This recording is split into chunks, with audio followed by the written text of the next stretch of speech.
And the 89th Texas Legislative session ended on Monday. And one of the priorities this session was water. According to the state, municipal water demand in Texas could exceed supply in 2030. So we invited back Jeremy Mazur, the Director of Infrastructure and Natural Resources Policy for Texas 2036, a nonpartisan public policy think tank, back to Midday. It's good to see you again, Jeremy. Great to see you too, Jenny. Thanks for having me. How are you feeling after a very busy session? It has been an incredibly busy session for water, and a historic one at that. Absolutely. Some big headlines. We can't talk about this busy water session without talking about Senate Bill 7. That's waiting the governor's signature. This will tell us what this is for. Sure. Senate Bill 7 works with House Joint Resolution 7. And what these bills do is that they propose creating a $1 billion per year dedicated revenue stream towards Texas water infrastructure funds. And this is $1 billion dedication that will last for 20 years until 2047. And the state can use this to help local and regional governments pay for water supply projects, as well as fixing their aging, deteriorating drinking water and wastewater systems. It's a historic win in terms of water policy.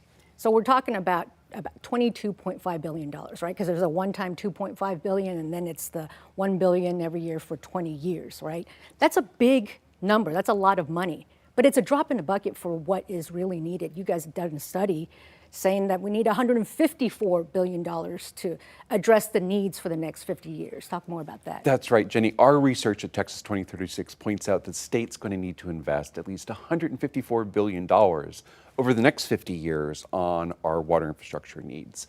What the legislature approved this session, as you point out, amounts to about $22.5 billion worth of funding.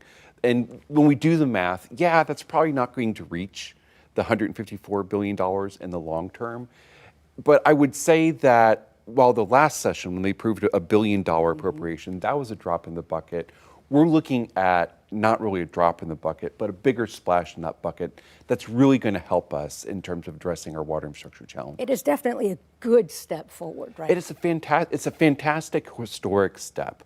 We're very confident and supportive and thankful of everything state leaders and legislative leaders such as Chairman Charles Perry and Chairman Cody Harris have really done to move this issue forward. We're seeing progress that was unimaginable 4 years ago. And so voters still need to approve the House Joint Resolution in November because it's a constitutional amendment. So at one point, you were monitoring like 60-something water-related bills. Besides Senate Bill 7, are there other worthy bills that survived? Yes, there's some great news that we're seeing as well with regard to regional solutions. There's some legislation that was passed that would remove regulatory disincentives for utilities and water authorities to work together to provide regional solutions, as well as setting up public utility authorities so we can have more regional approaches to our water and wastewater solutions, which is great because we need more of this efficiency in our water sector. There are also several bills relating to groundwater use, and one in particular that I like was House Bill 2078 by Representative Gertis that requires that our groundwater conservation districts track how successful they are towards meeting long-term goals for groundwater use in their area. Why is that important? It's important because groundwater, in some cases, is a very finite resource. We have the Edwards Aquifer here in Central Texas, which when it rains, it recharges, but not all aquifers are like the Edwards. And so when you pump that water out, it's not going to recharge. And so it's important that we measure and manage how much we're relying on these aquifers and whether or not our use of those aquifers means that there may not be enough water for future generations. So quickly before we go, what does a water policy expert like you do right now as you're waiting until June 22nd when that's the deadline for Governor Abbott to sign or veto? 3 big things that we're doing. Like 1, hoping that the governor doesn't veto these bills and he does sign them. 2, we're also looking at the bills to see if there were any last minute changes that were added that would alter what these measures really mean.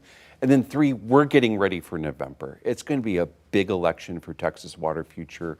We know the data says that Texas voters strongly support water infrastructure investments, but we want to work with other business and industry and water leaders towards getting the word out about why this Proposition X is so important for Texas' future. All right, Jeremy Mazur, thank you so much for coming and talking water with us once again.